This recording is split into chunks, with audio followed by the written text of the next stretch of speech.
2, shop number 5, right in the same building with Equity Bank. At Bright Suits, we customize premium office wear for both men and women, plus wedding suits, graduation suits, Kawunda suits, and more. Whether you're dressing for business or your big day, we've got the perfect fit for you. Call us today on 0751 075 108 or 0777 081 196. Follow us on Instagram and TikTok at Bright Suits, and check out Taylor at Omubazizi on X, formerly Twitter. Bright Suits, be your own label. Tandika urugendo rwawe ugira ubukugu omukumuriza no kwegesa mu primary nitwakira ahari St Francis Counselor Training Institute Nyamitanga Mbarara CTI abino ubukugu omukumuriza no kwegesa mu primary twine Masters of Science in Counseling Psychology, Bachelors of Science in Counseling Psychology, Diploma in Counseling Psychology na Certificate in Counseling, Bachelor of Education with Guidance and Counseling Primary, Diploma in Education with Guidance and Counseling Primary. Twin short courses on personal and group transformation and participatory adult learning method, guidance and counseling, trauma and addiction counseling na transformational leadership and management. Twin no buhereza ubwo kumuriza ubwo muntu omwe obwamaka abana eminyeto na groups nitaji rya Uganda Matters University Nkozi tera no tumshanjina 10 abeka ya Godfrey bemanya ababare yo kubanza Rutoma Ward Kitagata Town Council Shema District nabaranyisishe ba Godfrey bemanya abuzire ebirabu nabona okwa katano 2026 arukuruga omuka arukuza Kampala natekatekwa kubarishaka obushenyi Mbarara Kampala n'ahantu hona oramurebe aterezero mushanju mukaga chenda abiri na mwenda 58 na 0 mushanju emwe nkaga na mwenda 52 3 naramutware omu bushoborozi.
Vesto Murunzi nakutanjera wasiba kurunji eshaha zaba ibiri zeciro neshaha y'amakuru agacencuire rizuba byabizoba ryo rwa kabiri ebirabura na mukaga ebyo kwezi kwa gatanu mwaka gw'2025 ninkutanjera omakuru gita gacencuire agutwa kurundane rizoberi ninjaga kusyaho kuragaha ka shows boma umurembo urwambara kandi urkuzaga kusyaho Elias nditugusa konkata gakakuretira mbwijwire reka nkoreke bikuru ebyija bwebe mbere emitwe y'amakuru ne kushikibwaho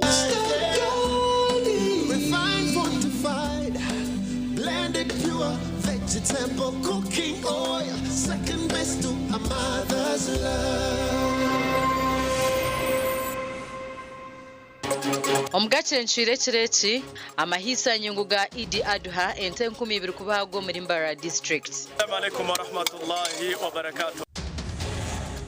muka Bishop Amwakira Barongo yabaho ndijo mshijo mu Lyantonde. Twafuna enkwaso ezono mwami ex wange nali mwagala 2 Okulwanisa Ebola omu mashomero abaziire nibashabwa okwetantara kutayayira abaana omu bwire obu. Obana nibakeberwa temperatures most of the time. Emitwe y'amakuru yaba nekuhikibwaho. Blended pure vegetable cooking oil, second best to a mother's love. Kare nyongera kutanjera omu makuru gitagacenshwire orukuzaga kusyaho ndi Elias Ritugusa. Abanyadini omunyikiriza y'abarukuru mu district ya Lyantonde barebire kutangara bwanyuma yo kuhurira ebahama byobushwere omubebembezi babo. Katembeji ebireho ahari Holy Gospel Deliverance Ministries zo muri Lyantonde aho kumukazi wa Bishop Mugisha Abdul otwire na Eto Sarongo okumwatura bwatu ngutaka muzara mugabarongo. Nangamba funa abaana era naddayo omuntu ampita omusota abakundi naba Bishop Abdul Mugisha otwire na Manywanka Sarongo n'omukazi we Pastor Mase Mugisha Narongo wayima yo kugira obutikirizana baturire n'enama aho omukazi ogwagambiriba ngutaka muzara ho gabarongo kureka turire na mubiya ababiri wabafuna otya byonna bijje twafuna enkwaso ezono mwami ex wange nali mwagala 2 nefuna abaana abo abaki abalongo ku ex wo yes wabula sagala ayagala okwogera aveewo abo abaana abalongo bwetumba bamala emyaka 2 nfuna omwami omulala nagamba bana abaana tebanfaanana obadde wali ofuna omusajja alina ekifaananyi ng'ekyange era bwe nafuna omwami oyo kansala wa Mubende district mukuba ekifaananyi n'ekimusindikira ekyo ekifaananyi kyabadde alaga abo abantu nali muyimiririddewo nali mubeerereddewo ne maama we mbadde nyimirirawo naye owange teyamulabako ne taata wange tamulabangako. Mukama yeebazibwe ebintu byonna byankoze nali mbeddeko ku kitanda ng'olubuto lumuluma mundeke naabe nali mbaddeko ku kitanda ng'olubuto lumuluma nenkuba olubuto wansi bwe nti dokita alongoosa nsaba Mukama omukazi tafa n'azaala n'owokubiri n'azaala ng'abaana basindikira tekuli wange n'ogu nga tekuli wange naki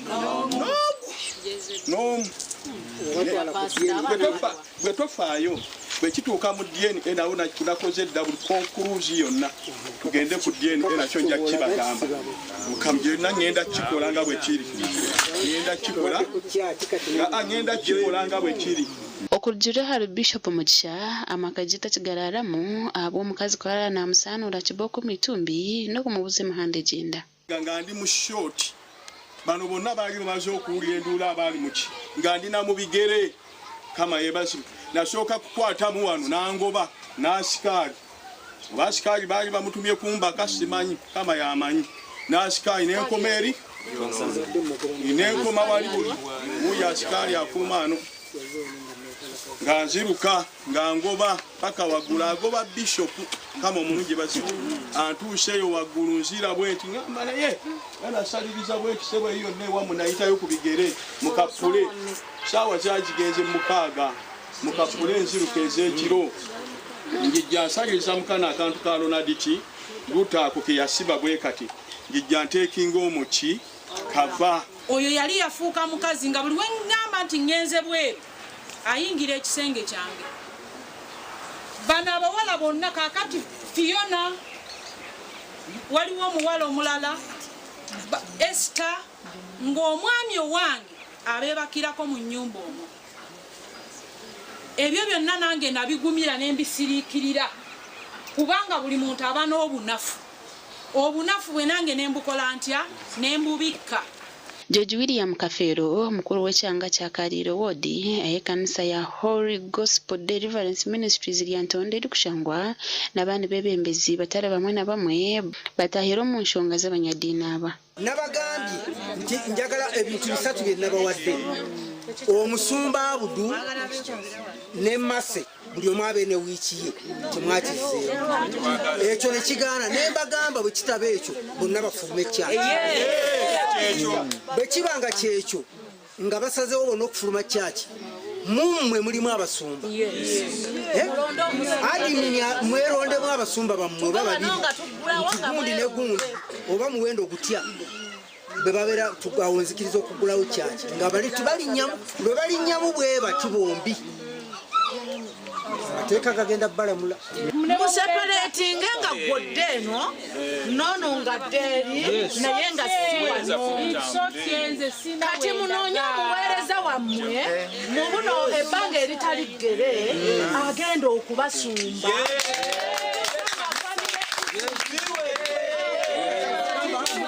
Ababeera abantu barwanira ekkanisa aho omushaija ari kugira ngu neye n'omukazi nawe naagira ngu eri omu maziina gye. Era namugamba nti gwe olina bigambo nenze nina record mpandiika.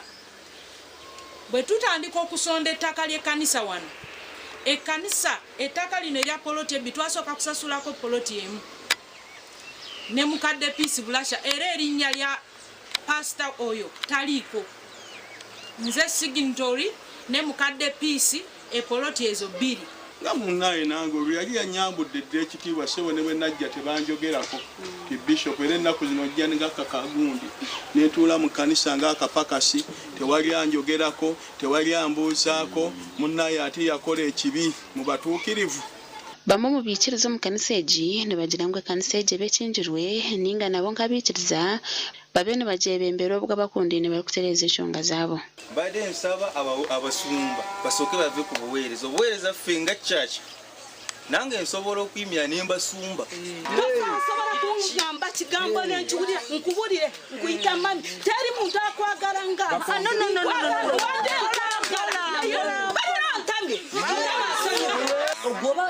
bolete erinnya lya ne bwe kibanga kibiina bolete ekibiina oba okiretedde bantu ne bakinga kibeere ekibiina kimu. Kati mami nze nkwebaza wakireeta nategeeka kwefula nti kikyo nti gwe hologosi.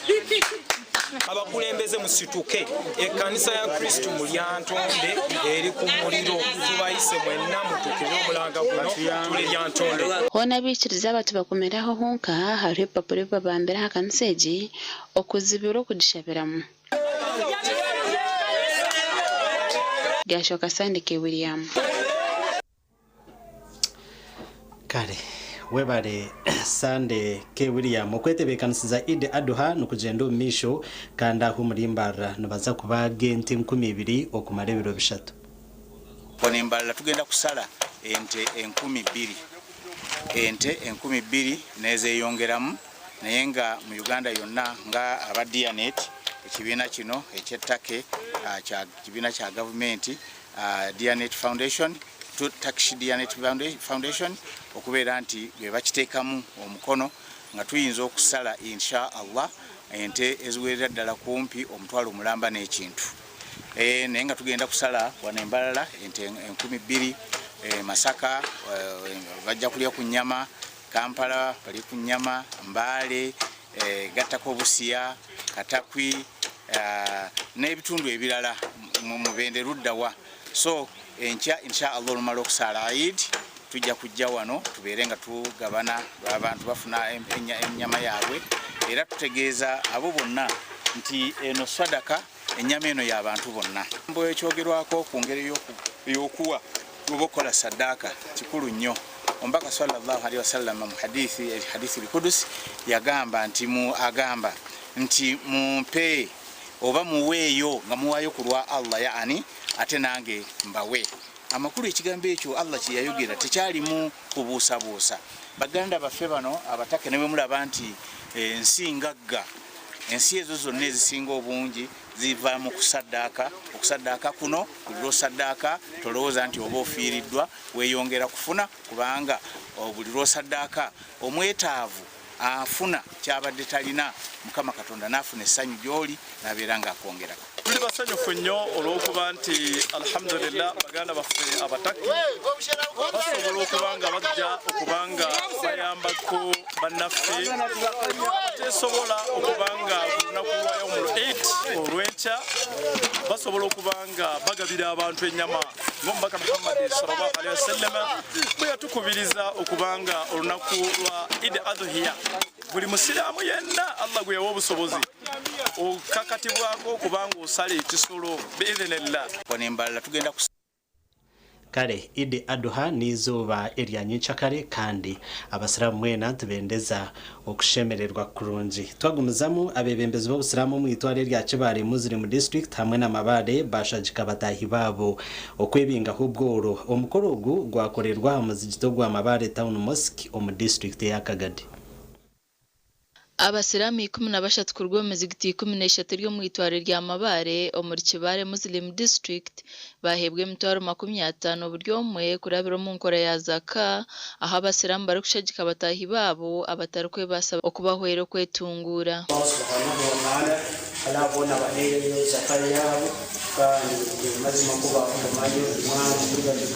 Omuntu yenna bw'omenya empagi y'eddiini n'obanga endala ozituukiriza n'omenyeemu ng'oginako obusobozi kikutaasa muliro kati nkubiriza abakkiriza bonna wandibadde ofaayo nnyo mu bizinensi zo n'oyita baseeka ne bakubala n'ojjako ebbanja zaka si kintu kinene toga nti nja kwavuwala sente zijja kunzigwako bw'abanga akakadde nga kayiseeko omwaka mulamba kye bayita niswabu nti Allah agalako emitwalo 2 n'ekitundu nawe osobola okutunulamu nti ekigendwa si kyakwavuwaza okusaba mu kitwale nk'ekikulu kandi mulole omugaso okunya kulimu abokuba ohereza eyo zaka nekulindira sente zaawe yakwisana nk'omusirikale nti omuntu womuhereza akasente asobola kuba nakulindira kurungi so nayo mukama bwokuba noyenda akulindira ebintu bya kurungi oyine kuherezaayo abo abanyakwino obwetaavu rundi abanakundi abatakwesobola niko nabo bakoleki basobole kuba nibakuhereza obwakaizo. Musafiri twekwase or county kadhi witware rya Mabare yayereko kwatwaho abubworo bwa ready nenyuma n'abantu benyina bafunire zaka kusaba mukama ruhanga baterimo omugisa kandi nabo basole kuba nibahereza zaka ombwire mu maiso kusaba buli muntu ategomba kufuna zaka kyonka yegombe kugaba kuherezayo zaka kiraga nti zaka nkulu omuntu yandibadde ajeewa ate kyongera okwaga nti zaka bbanja ddene erituko kuba nti tukukiriza genda nalyo wa Allah kati ate wategwa agenze nalyo olaba tukiza tulijje ku mayiti kati ategwa agenze nalyo so kati zaka kitwale nga kintu kikulu nnyo. Abatunga zaka basima alabwo kubijuka alabo abahereza yo zaka yabo kandi tomazima ko bakomayo jaya uruga mu biti gwa kabonero mfunya kasente kano mitwara 5 sakunkurakuranisa badi sikurakuranye naye saba Allah anteremo okunkurakuranisa ku sente zino zengenda kukozesa mfunya akasente kano bivinila olw'okunyambako mu bizinensi zange ngenda kwagenda kubanga kanyamba mukweyongerako nga bwe bakampadde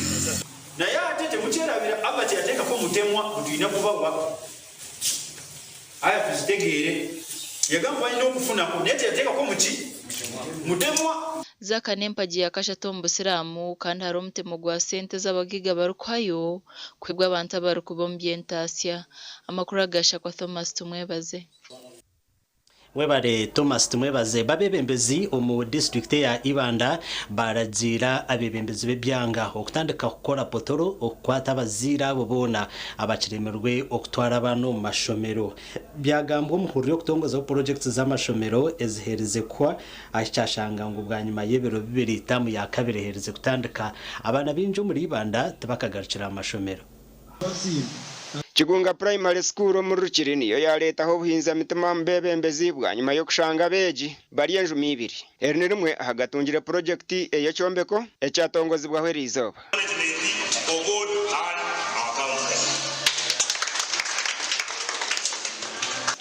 twakitomba mikono y'isomero n'abaziire ngo abaziire baleeta abaana bashomeremu konka kwokuza kureeba abaana barya kiriya n'ekizimbe kya gavumenti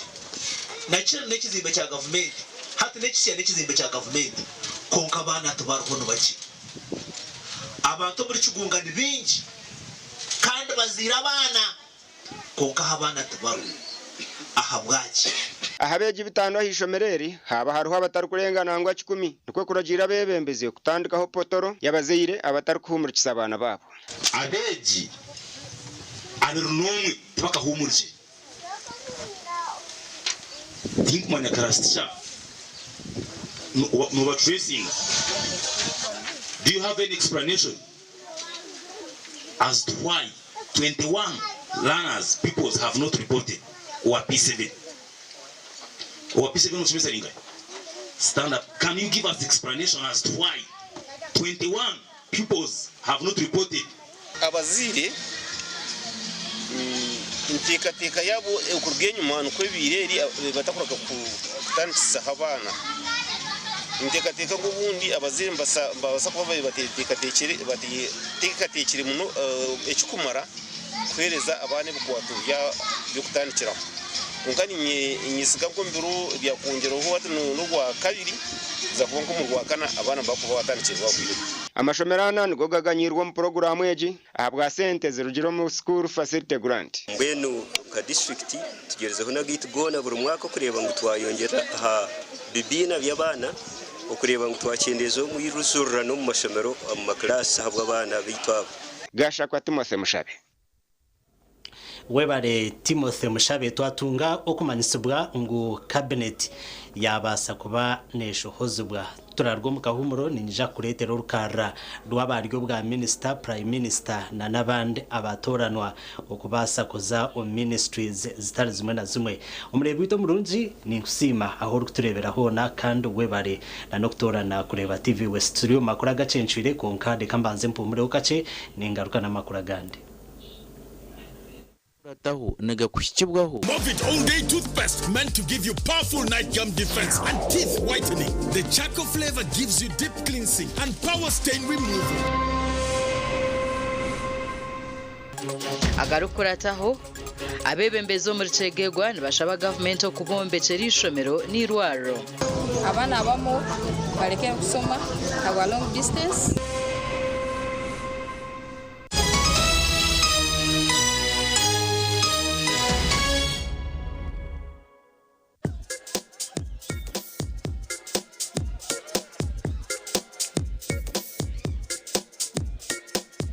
Are you in panic? Or you're afraid to make a move? Don't worry. With Kazire Red Tonic, you will put her in red moments. And with Kazire Power Tonic, you have your game powered. Enjoy Kazire Red Tonic and Kazire Power Tonic, the natural organic products. Kazire Power Tonic, made from nettle tea, ginger, grapes, and honey. Kazire Red Tonic, made from watermelon, pumpkin, grapes, and honey. Power your game and ignite her happiness. At Fins Medical University, we offer online postgraduate diploma in medical education, Bachelor of Medicine and Bachelor of Surgery, MBCHB, Bachelor of Pharmacy, Bachelor of Medical Laboratory Technology, among others, Diploma in Clinical Medicine and Community Health, Diploma in Medical Laboratory Technology, among others, and certificate programs. Fins Medical University, a chartered medical university in East Africa and is located in Fort Portal. Apply now for the March or July-August intakes.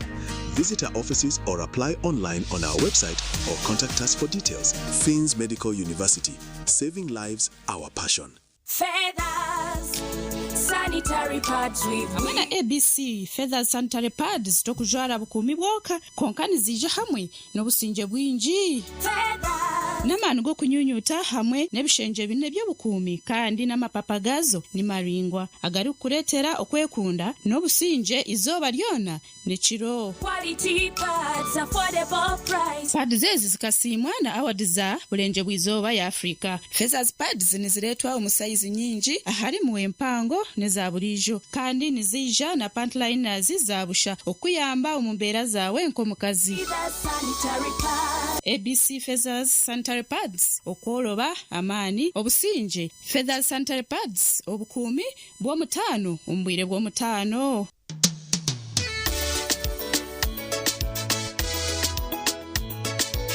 Manager, ogitwa wagitwa konka abantu mu kidara kabatakagiremo MC takiziri DJ achumwe na wiring ebyoma tugumisize shanki ibiri bantu mwareka turwo muzano tugume twatesha twagamba shamushanju zibe shamushanju tikizana ngu okushara keke ni shamushanju nizeze zenyune byo ni shara keke tukazakunyumbo nawo pesi yona nesente konga tanyuire mbogo nikushecherera nikuteganisa wenda nigende mbogo yonka oyine mbogo kanaba mulungi ayibambe nekorera ayimukama wanje okagaruka meshahara zanje Bagen Nursery and Primary School ishomero ryadenda boarding ahabwa abojona bishiki hato mu myaka 5 abeji bitu basinjire bigeza higuru munonga nitutungure talanta zabeji omusoka academy yitu harimo ba coach abomutindo manye no mupira kina bari kutwepimamo otebirwe music dance and drama nebindi Bagen emico n'edini byona nitubifaho ebibina no buraro byona nibyo mutindo kandi nibihango abana tibari kufundirerwa ibyo kwerinda birya higuru Share nibibasikira bazire emitwaro 55 ahabwa boarding okwandika beji hati ni kugenda omisho Bagen Nursery and Primary School yantonde hometown esimu note mchanje note 3 kinana nemwe chenda neina note emwe. Are you passionate about farming? Do you want to turn your land into a successful and profitable venture? Then your journey begins at Chitagata Farm Institute. At Chitagata Farm Institute, we offer practical, hands-on training in modern agriculture. You will learn real farming skills through activities like fishing, cattle keeping, goat and sheep rearing, piggery, beekeeping or apiary, among others. We also train you in crop production such as banana growing, vegetable farming and coffee farming, as well as urban farming for those with small spaces. You will gain knowledge in agro-processing, helping you add value to your farm products and increase your income. We are welcoming students for the 2026 intake and registration is ongoing. For more information, please call us on 0772 247488. Ebyo kwemeka byonjera koroba kankwanjulire ankole Crazy Limited abara kubumbira byo kwemekesa nkamategura amatafari n'ebindi bingi kandi ryo mutindo gwahigu nkamangalole tiles Portuguese tiles na flat top agemigongo leba kwinira amatafari ga buli mulingo nka fire bricks max pans interlocking bricks otebwe partitioning blocks obumoli buro bwabuzire bwana babwine nka Z-Vent Torino Venezia na Sisa bakwine na Pompeii Malta double Pompeii mbwena bombe china ba engineers na contractors mwena ankole Crazy baborobezaho byona barabibumbira muri mbarara omwibumbe rishugeine barakwesa technology rispiria echo nabyombe chesi changale nka bendera ya Uganda bashangali mayiro 8 mbarara kabale road esimu noti mushanje 2 ananina 15 chenda na mukaga ankole Crazy Limited tugende twombeke. Hayes Recruitment Experts Jobs Abroad kandi nitumanyisa abantu mwena muri tukinda abantu bingi abashije n'abakazi abojona bishiki emyaka 21 okwisari 85 okwera Kenyonyi Dubai emirimo nka customer service airport security aviation stewards check-in agents landing ground guides na aircraft cleaners. Hayes Recruitment niyo company esinjira zindi zono mu Africa okuhereza emirimo ey'obujunanizibwa omwaka oguterize okwehandikisa n'okwabusha free registration amataji gitu gona esimu not mushanju ina not emwe 2 3 4 5 mukaga neinga not mushanju ina 5 Orero tomurungi nobwibuka Echiro chisisire chireche Rose from nempaka sheshe karonji Parasia Rose spring na Rose from Ejini biti Tokuro bisas mukasheshi Nikukuma sajingo mchirochuna Renko mwerere n'umfaratsi gw'omutendo kandi nuguhanga omugongo ombero gurukushasha okubiyamaje kigambe bakwecha orukwen Resform ensi y'ebiroto birungi umukoro kutaliko kofi kombucha barena umukoro wawe kabagambi mbaga ngatiriko kofi kombucha ngaturi Buganda kombucha abantu baje kujja na mugamba omuwara nga Buganda kombucha gana abantu kujja kumbaga aba Buganda kombucha muleta wano kofi kombucha na Buganda kombucha mbaga bagituziriride bagambe kumbaga tukuri bantu Buganda kofi kombucha kombucha kati wasingira ukumiroka ne Buganda Coffee na yali kulukumiroka Buganda kombucha.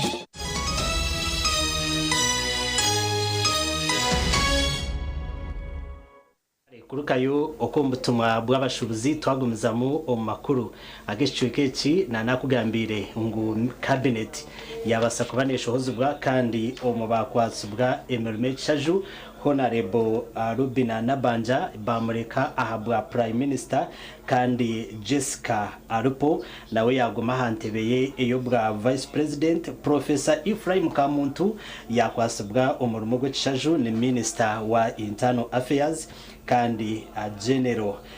Tumukunde nawe yakwasubwa entebe y'Chaju Minister of Gender, Labor and Social Development. Sam Mayanja bamuha obwa Attorney General kandi Minister of Defense and Veterans. Obwe babaha Akfeza Grace umunyishengerokazi ahabwa district ya Kisoro. Minister w'ebyo bwegese hamwe na Nemzano barekaho Mama Janet Kataha Museveni kandi Minister of Foreign Affairs Echudu Calvin, State Minister of Gender obwe babaha Jacqueline Mbabazi hamwe na Minister State Minister for Local Government Justin Namere Nkunzi Yabinzi. Then a Bright Rwamirama yaguma on Ministry of Animal Fisheries.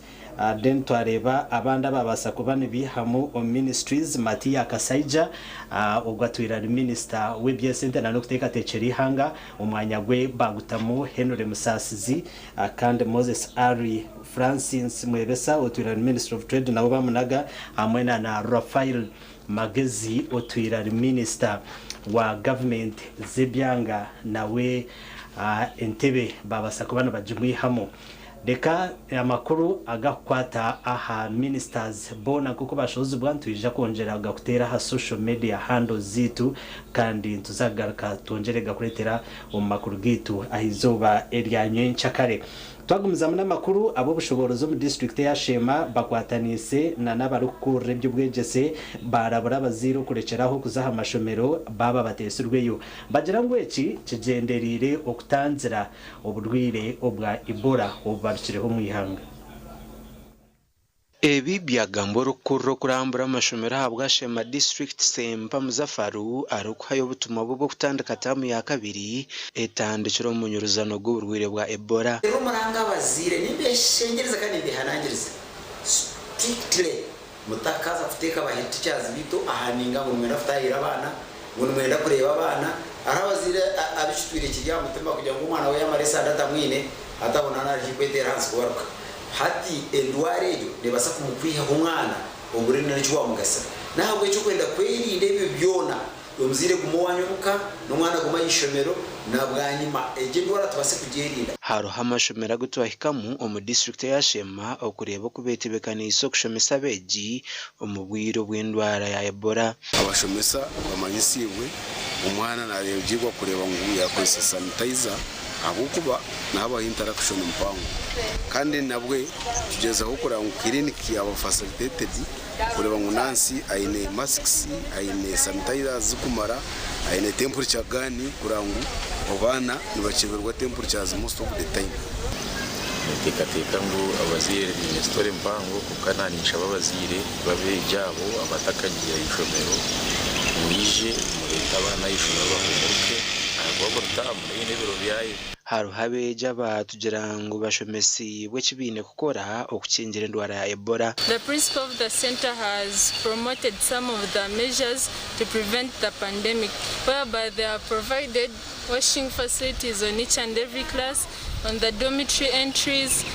everywhere, and we have been provided with sanitizers. So after using something, after doing anything, we always sanitize. And we should always wash our hands. We don't shake hands with every person. We should always live in a clean sanitation, and we should always do proper sanitations where we sleep. Homuru Bushenyi aharubwira nyanjigaru zino bashaba baziro kuba barekere kwija amashomero baba bateserwe inkomuringo wo gukingira indwara ya Ebola. N'ikipande cyo katucitiro kugira ngo abazire barugirating ko bakwije mu ishomero habo kubeye birondo bibi nyene cyakitari kintu cyamana n'cyukureto mu ishomero nabasa kutera kasumu tukugarikemo twenda tugeze ko kureba ngo twarugiratinga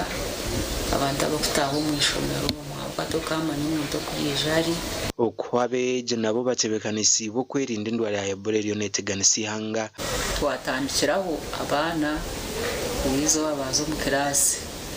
kandi byanikaricara mu byo tubyitekatekere utabo tubine abashomesa bakatunga retouring nyonko muntu itebekanise ugumani nabengaro bonisha ibene inafuna ko sanitizer nyinji nkishomero amashomero ishomero ryitu shabere buri yomo kwijana sanitizer. Yeah, what I can tell every student is that they should wear their masks, sanitize and keep social distance. Abantu abarwira indwara ya Ebola bahika mushanje mu Uganda yona bwa nyuma y'abashaho babiri kukwatwa kandi umuyangari ya Kongo ahibundi buryo strain komokire abantu abarukurenga mu 200 bafire kandi abarukurenga mu 13 n'ubonero bw'indwara ya Ebola gasha kwa mayiko atwakire webare Michael atwakire baba PBD factory y'ibitocho muri Bushenyi bakwatanise na Uganda Olympics Committee batongoze impaka zo kwiruka ezesirwe Tokyo Run empakezi nizija kubaho ebiro 20 byo kwezo kwa mukaga umwaka w'2024 cece Bushenyi kandi zigenderiro kucendezo kuriya kubumbana na no kurwana so kushinya ningashi malnutrition. None other than Dr. Don. Presidential Initiative on Banana Industrial Development abarukongera umutindo habitoke omuri Nyaruzinga Bushenyi berizoba batongozo kwiruka okugenderira kucendezo kushinyo mu bana bato. Our chief runner is his president-elect Yoweri Kaguta Museveni Tibuhaburwa. We have a merchandise. In that merchandise we have our vest, our singlet, our kit bag, a water bottle, and a visor. These are running at 35,000, and you can easily register at register.olympictokerun.com. Reverend Professor Florence Isabiri Muranga orumukuru wa PBD na jirangu nkambasa dawe byo kuri mu Uganda ekiroto cyo no kurebangwa abana bato batunge byo kuri yabirungi ebera bahamagara marungi bakakura kurungi. We are mobilizing a total of 4.47 billion only, for which 2.5 billion go on the legacy of making nutrition available for all sustainably, while the 1.97 billion is dedicated to the Olympic Day Tokyo Run for our fun together. Okurugera har Donald Rukare or president wa Uganda Olympics Committee kando wakuru kutongozoku okwirukoku kwiziro mu bwiro bu Uganda ryonetebekana so kuzo mu mpaka zitari zumwe na zumwe eziriyo mu mahanga nka Scotland hamwe na Dako mu yangari ya Senegal. They travel with their chefs, they travel with their cooks, because a lot of our athletes here, and if they were allowed to talk, sometimes they find it very hard to, you travel 16 hours, reach a particular jurisdiction, and the food is different. So having our own products from Uganda is going to help, we believe, these athletes perform both on and off the field of play. So to raise critical nutritional support for vulnerable populations in the country, particularly children in the weaning phase. When we talk about weaning phase, we mean children who are just coming off breastfeeding. Rukare hone ashababe members ba district ya Bushenyi okutamano mbyemizano. Look at sports nkemizanyo kuzana. Sports is an $1 trillion industry, and I call upon the district to invest in sports. You won't regret it. Tokyo Run yagiramo ibintu byinshi because PBD kwatanze na Uganda Olympics Committee okureba ngo habaho kwiruka hazo kwiruka ku kurge mu sente zirayambe ibintu bibiri icyo kubanza sente ziyamba abantu abatine byo kurya ninga bari kurya ko barumarunajwe icya kabiri sente ziyamba abana bitu abari mbazo mizano yo kwiruka yo kuguruka yo kuvuga ubwari umurida ka Senego ni cyango munongo itunka discipline twagobamo abo kuba abantu bona barize kwirukanga nzo kuba twatunga sente zaraze umburaro abantu abarije kwirukanga baza kusigaho ikishani cy'urungi kugira ngo bushenyine basa kustinga ikintu keki okuchondoza nukureka ngo mu Uganda omwana umwe harabashata bari hansi y'imyaka 5 na tegana subukushinya kandi cyanga cyakaramoja nico cyo kutegana subukusingayo abiru cyabarayita bo mu kwiruka ko kurabe hebero 20 y'ukwezi kwa mukaguma kogu no bakwiruka kilometero 5 abandi biruka kilometero 10 nabandi biruka 21 kandi okwiruka nuko kuhendera cyayi cyabushenyi ahabwa TV West and Aidan Bataringaya wabare Aidan Bataringaya babebembezo mugombora ya Chatega mu district ya Tegegwa nabashaba government okubatekatekaho okubasyaho obuhereza abebembeza aba nabagira ngo kwihegombora yabebaho tabakatungaga obuhereza bwona nkishomero ninga no buryakubirwaro ebyombeshirwe government.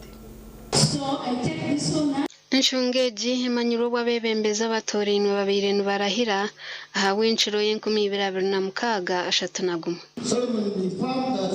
I shall faithfully exercise the function of the chairperson of Chatega sub-county and that I will support and uphold the Constitution of the Republic of Uganda. Egombora ya Chatega ekasharuha gombora ya Kakabara umwaka gw'2021 kunka kandi no kwisena hati tainishomero lya senior area government no buri yakubirwaro lya government echi abebembeze nibajyangu kicumba jezo buhereza Chatega okutainisomero lya secondary high abana abamo barekera kusoma agwa long distance abana abamo kabisiki bafunire unwanted pregnancies abandi bahendira bagenda into early marriages abozo nabo barekera kusoma abandi baswera abandi musanga they are now thieves abacyara bacateka ntubonabona munonga ombyo kuzara omukazi kuza kwatu kuzara no shanga yakwatu go mucyaro aza kuza komirwaro rya government omwana fero muhanda muhanda ni mibi enguto tuzibonire tano muguto murumaramu bantu andishaba government etuyambe etereza amarwaro ya health center sirabwe gombara yitu ya Chatega nitwe tubaba cyara abarundi. Joseph Karinte mkuru w'entebe yakashotabwe gombora ya Chatega nagira ngo amashanyarazi nagoga girumbice kabiki. Kwa Chatega sub-county ekicyateganisha muno ngo amashanyarazi bayina ma trading center gabo makuru Kankomangani Katamba Cyangoma Nyabitinda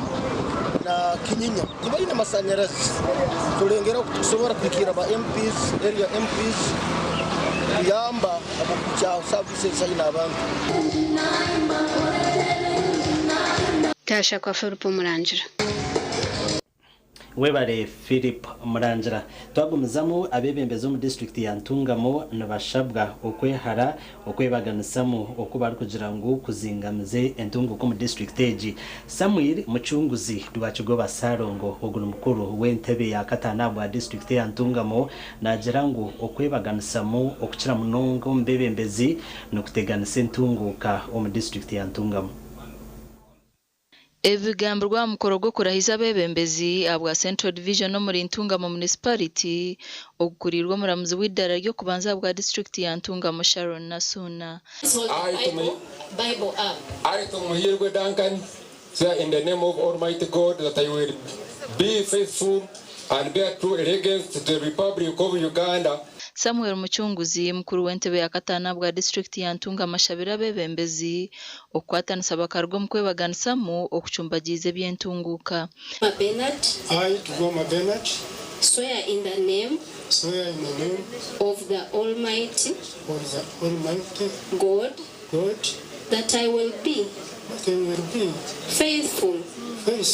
and bear true allegiance. Etahuni yitu ejeni etahuni yitu ya district yabaha ni ejeraje ana mwamta kuchimanya eje town twatu tukozereje niye town rwagati wanoza Rwanda wanoza Burundi wanoza Kongo wanoza the destination is here so tunokorebeka ngo town yitu twachukora ki yabe town nunju mnonga twenda kubashaba entasa yitu ya Central Division kwizire trade order inokwe chumba kiri twine namwe na budget zitukozire zabu trade order noreba kurganka White House kontina zona zizo supportinga twine abamagaraji twina ba welding abobona babasikubiyayo. Robert Muchakanya Tori nabwa cha person ashabira barukwe bembe ya district okuba kwatero bakatungura omutindo gwe byobwegese. I Kamsha Maureen swear in the name of the Almighty God that I will be faithful. Abana bashomera he babire bingi abashomesa tibine ho kurara nawe na toilet binenje wetu antukushaba wo mu district tomu budget yawe kugira ko watunagirayo abanda barahire n'abanyamukana town council kandi akima mwine n'warahizibwe kuba mukuru w'entebe ya kashatu. We will therefore encourage our farmers to transition from subsistence to commercial agriculture in line with Uganda's national vision by embracing science research and cash development model. We will also promote a culture of saving. Ndi Anita Tukunda. Webare Anita Atkunda nazagaruka mpumureho ningaruka namakuru gandi nibikushikibwaho Kitagata Farm Institute kuza abana n'umurumo wa umuzire n'umushomesa ngo kunagamba nabwo eco iwo wabo ryokwe urebe ngo no kwatanisa n'ishomero kandi abashomesa ni mwe mwakire abana je mu batwazeje bagere friendly environment akwa abana ko kubayoraje abaganda binefu ngo mwana bo muyora bwakura mwenu abana bambayoreje abana abo mbakuzeje abana abo mbegeseje mukwatanise n'abashomesa parabe harundi ijo wena umuntu uri kubasa kwereza uhabuze abashomesa nka elders na retired ababo murebe ngo bayamba abana abo bakuraje abo kuba mwana nuba nyo bancyakare nubakuza kombeka ihanga ncyakare nabo cyo twabakuzaje ntuza kugera ihangaro rungi kandi rine amani ubuhabuzi ahabyo bwegesi bw'abantu bukukibwaho Kitagata Farm Institute.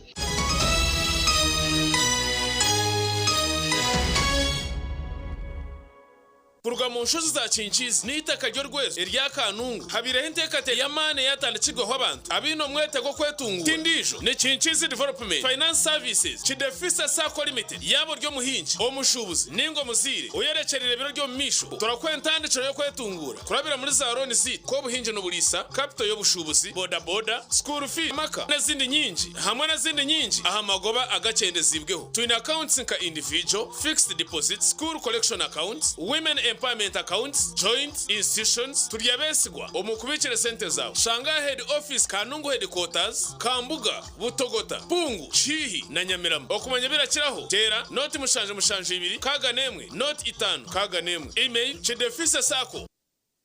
hati mchara wanje mwami numanya abana nubagaruka yahishomero kandi ibintu bikiri kubi abo bashota kutwara icweka cha fiza y'ishomero rya junior rireza motoka tukazishashura bwanyuma mwami wanje abo acita kushashura ntukozisa momo naho tukutungira umugisha gwo kwangura school fees zo mwaka gwona nebindi konka nabwo no basakusha baroni ya fizi ubwo n'amashomero agacejumbira ndige basa kwangura school van namazima singura school fees yo mwaka gona nebindi binji tunga binji ahabwa momo na vani y'ishomero ahabwo kwejumbiramo no basa no kushabaloni eya school fees echawe nyiga star emwe mukagitano star munana noti hash ninga koresa momo app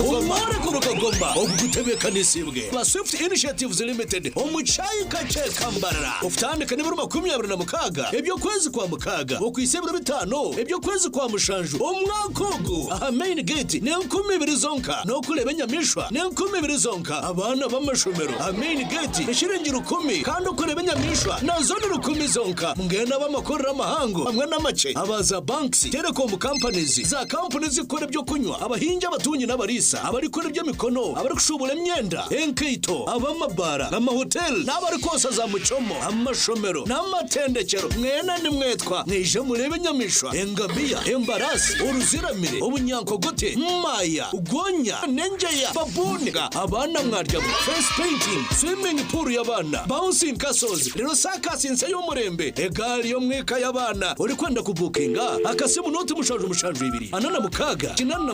kinana na mukaga. Mommy. Yes. At school abana babane. Everyone crunching. Nange ku mulimu nga nkola. When I'm watching my kazanyo. Ndabye mbaga ya daddy. Anti ku highway nga mvuga. Sisumagire echo shua. Katinage parking ire Honey, mwana muwe. Get your favorite packet of Psalms from a shop or supermarket near you and crunch. Get yourself a packet of Psalms and start crunching. Psalms, taste the difference.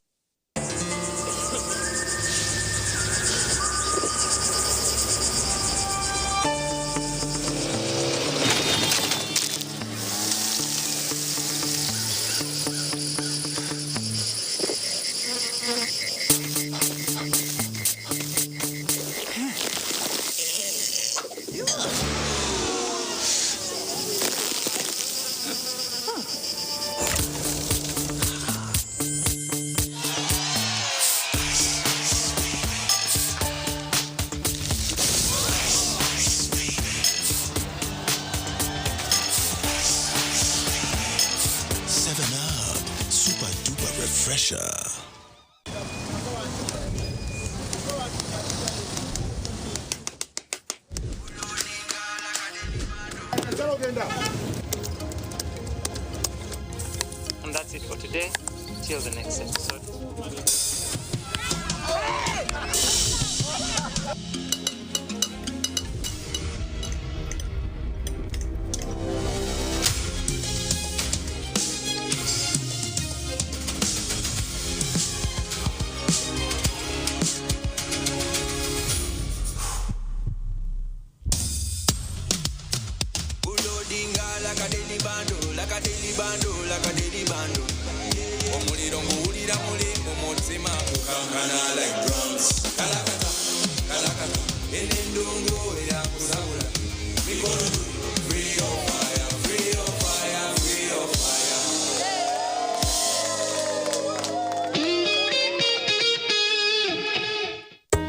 Izuba ryawe na ABC Dent Nourish Fresh Up Fluoride Toothpaste ogira kasheko izuba ryona ombazwa meino ogwatongozibwe hamtindo gwensiona kandi gukahangura umudali gwa People's Choice and East Africa Award nigukuma kaho komukanwa karunji gweza meino kwiteshikoko cyo meino kandi gukazibera kurwara kozesa ABC Dent Nourish Fresh Up omubirengo bitari bimwe na bimwe ebirimo white gel habo mint gel hamwe na red gel buri ka box ka ABC Dent Nourish Fresh Up no shanga mu brush ya meno eyabsha gushanje umaduka gona mwihanga na burengero izuba bwa Africa tunga ABC Dent Nourish Fresh Up ahabwa kasheko akakusingayo.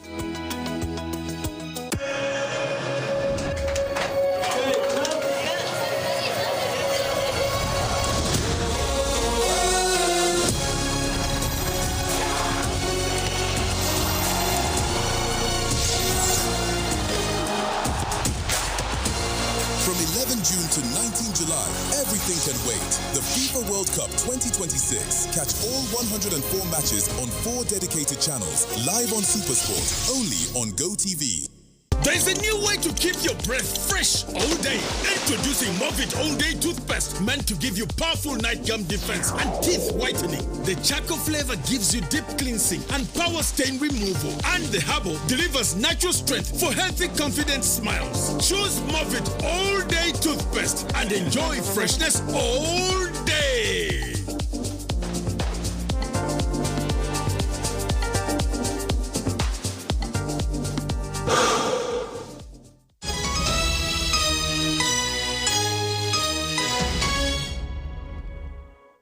mwibuka yuko mukahumuro twagumizamu na namakuru agacencwire agecweka citu camuheru abebembezi umu district ya Lyantonde bayireko kwatwaho ahabwa abantu abarukutunga ubutimba bw'ensiri rero bakabukozesa ebitariyo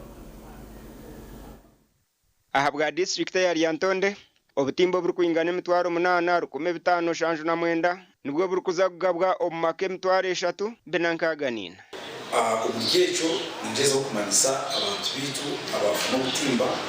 kugira ngo wakafuna rebeke wagaha wazogateke ngo mu kibunda ukandike mu maresha habanina rero kari kubwo mwembeho wanyuma uboneka teka kitara twebaza government okulabika nti nno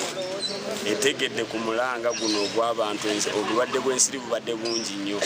mu government ate ng'oluusi bwe butwala sente nnyingi abebembezi bakiro myanya etali emwe n'emwe kandi bashanga obutimba ni babwezunisa omu misiri kukuuma emishure n'abandi nibabuzarisizamu enkoko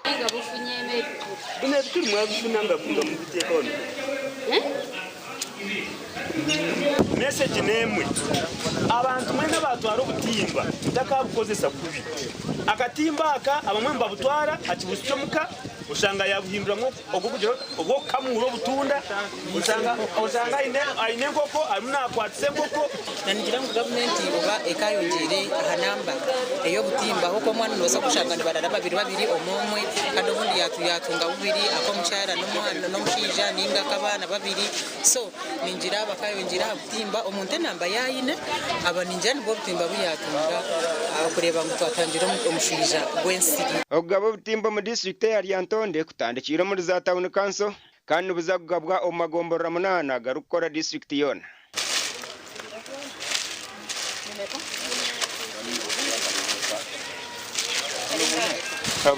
wandisa abantu twatamba okuva ku Lwokuna olwaleero twakarusiivinga ebisawo tugabye obutimba abantu basanyufu kuba akatimba mu 7 jjajjawe waffe ke yatuwadde katimba kalungi kamulembe Ndanje makubiriza byatuta akatimba muzigo endabye bamubuka tubije bakoze bafunano batwara butwazi kutunda ninde basabe bakozeseke ikintu government keba wadde cyo kubayamba kwata indwa era exercise badde jangu yakongera okubiriza abantu abafunye obutimba muleme bukozesa bubi muleme kubutunda muleme bulundira enkoko n'embata obutimba tubukozese bulungi ng'egiteekeddwa okukozesaamu Repoti y'ekitongole ky'ebyamagara omunsi yona eyakozirwa mu mwaka gw'e2024 neyoleka ngu abantu emitwaro 61 bakayitwa omushwija omu mwaka gw'e2024 omu Afrika yonka abantu emitwaro 79 bakafa kandi Uganda ekaferwa abantu omutwaro 162 omu mwaka nogwe gumwe Ndisande William ahabwa agacencwire webare Sunday William twagumizamu eminyeto hamwe n'abakazo mu district y'Isinjiro bayegese bwo gukoresa amasumo gabo na internet okutungura eby'emishuburo yabo na no kuhangahanga hindi jemerumo eyakubasa kongera hantase yabo okushomesa oku kwaba kutebekanisiibwa ba United Nations Capital Development Fund bakwatanise na Federation of Small and Medium Enterprises Business abakazi n'emyeta bashomesibwa abantu bargo mugombora y'amashane emyanya giherire abari kukora business nche okwihamwe ntase bari kuvugana n'aba UN Capital Development Funds bakwatanise n'aba Federation of Small and Medium Enterprises Business babashomesa okw'amasumu gabo gari kubasa kubahwera okonjera hantase yabo guno omusomo primarily guli focused aba enganja nirundebuli abasigazi the youths etegetekerwe kwijja kurora nti how can abasigazi basobora batakukozesa amasimu gabo kwijja kurora baraninga business zabo ndi buli kumanaginga kurakuranya businesses ezembaganyisa honaba bashomesibwa no kubine kureberera emishuburo yabo ekahangara kutari kugwa bwanyuma yo kutandukwaho ekira yo kulemesa business mu Uganda abantu kwijja kuraba accessinga finances in a parameters zayo nojja kusanga nti busawo participating financial institution esobora kubahereza sente mutamanyire kubika ebitabo rundi buli to keep omujungu kyesere keeping records tuli kuruga mu mulembe gwo kushanga ngo yine kubanza wahandika wagurachi wakigura shingi zingahi okakito mu kitabo nyencha karabane kitabo bakakizanisa ukaruzinga information so chap twine app kugira ngo urabasa kuginstallinga ha simu yawe echo kubanza koza app oyine boine smartphone so buli muntu turi mu mulembe wo kugira ngo buli muntu tandika okugura ninga shote kateke okugura isimu ya smart so hata ibi bintu ebyo no rebana na app yabo no yatugira nti no basa kuboine kekintu for example ka crop yona kwa buriyaho wareba nti yagira nko buriro bota kucenga you can use the same app okugambara what that crop is suffering from okushomesa oku kwahikwamu abahangu kandi bashomesa emyeto n'abakazi okuteseba aha mushuburo gumwe gonka chap agent turakugira ngo ori mu gukora business yo mudara ori mu kuguza makara warabasa no kongera hendijo business otandike ko aninge sente eji business ya chap wajita ha simu yawe buli transaction yo rakora jete nka mobile money kunkota rakoze sarayini Ruth Nwamanya Ruth Nwamanya zempaka eza corporate league eyambara zetabirwemo team zebitongore bitabirwe na bimwe kandi team ezirimo Vision Group nizikoraje Omezane zanwe timu ya Vision Group amezane na isingire mezane shato kutela na Alex Goremwe arubusha yatera bushenyi wazeye gori shato aribiri nambara Referral Hospital gori shato arubusha kandi Centenary Bank yabasinga goro emwe arubusha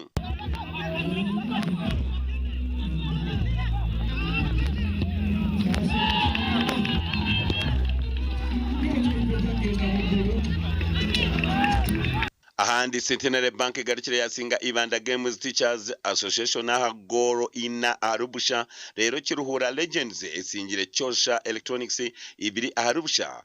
KCB Bank ya Honda batayare goro ina arubusha Coca-Cola yasinga Nairo Breweries goro ina arubusha kandi Coca-Cola na Rosca Sako bagwire kikazi busha arubusha rabo wakendezamo ati amaziragera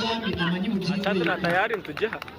Simba tokuanza no kuanza ni Simba abasambi bange na nyo halindi abo performance ibateiro right now tuteire tayari TV goro ina hali 0 kandi ni manyambo empire garukaho yona ntusobora gihangura according to my analysis the team is doing well mu first game just the chibulamu neto avudemu empewo netsobola kuangula second game yafe itwe ngabibanda Games Teachers Association n'umurundo gwito gwo kubanza kwija omurimba ra corporate league kandi been expectations nyingi omuriyeche cyo kubanza social networking ninga so kubonamo emikago ebyo bikiryawo abatezi bebikonde ku rwo muri Katete Mbarara betegurire kuritana na za timu ezindi z'abatezi bebikonde ezo ku rwo muri Mbara City hamwe no muri Kampala izoba rya Nyenchakare aizobe rya Eid al-Adha owakwetebekanusa okuzaguza ekirecho konke mpakezi bazesere Gumite Boxing Night eziraba izoba rya Nyenchakare omuri Katete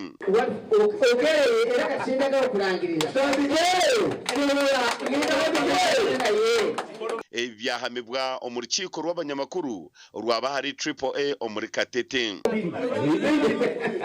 adorabaye muri Kagondo naye tugenda kubakura obukomu kakota obukomu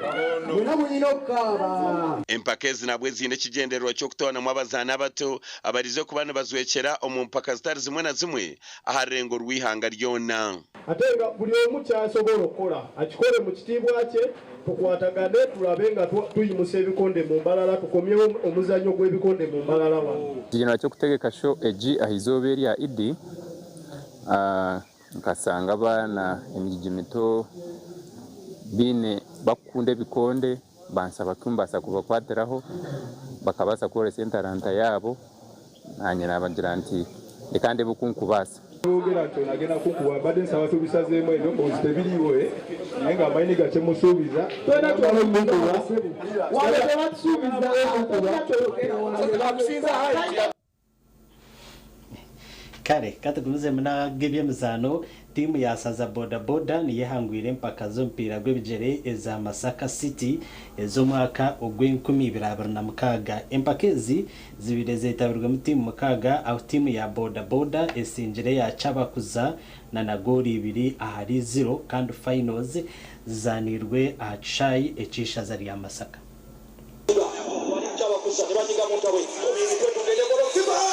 empaka z'izoba rimwe eza Masaka City Cup zibeire zigenderire kutungura entaranta z'omupiira omu kyanga eki aho tiimu mukaaga zihayanire.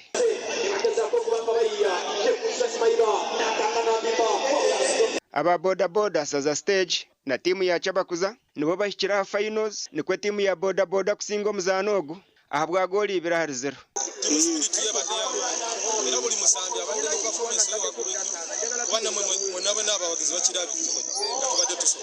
Timu ezindi ezetabire mu mpaka ezi harimu ba makanika Masaka Security, Masaka Traders na timu ya MTN.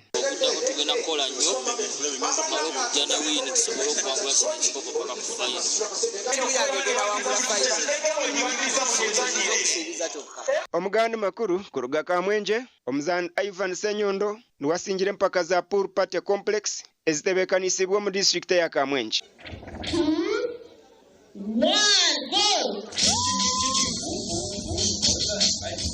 Okujirira abatebekanisa abazani bakye bo betabiro mu mpaka ezi abo kugira ngo omuzaano ogu tigwakakuzirije omu burenge rw'izoba nikwo kushaba ekigombe kiri kwebembera omuzaano ogu okugukwatiraho. Nakakinaakora okureba nabo wakabiri nakitura nindebaga asimule za TikTok zashinga shonga tinyine tweyina kugira ngo nantendeka so ndeba nageza kukoze kinakora ekitura nindegese kare amakuru agacencuire ahubwo ngo nabasa kusyaho ahabwe kireki wabanaga kusyaho nde Elias tugusanyo ni kwendezo kurara kurungi.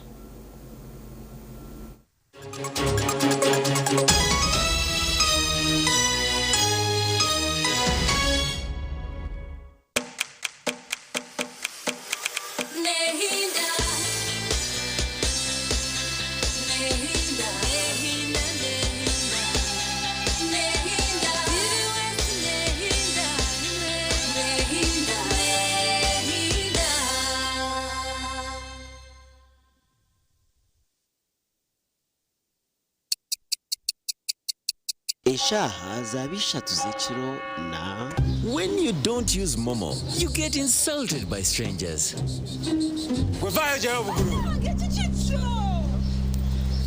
Save yourself from insults. Use the Momo app or dial *165*3# to pay and enjoy zero charges below 5k. That's the power of Momo.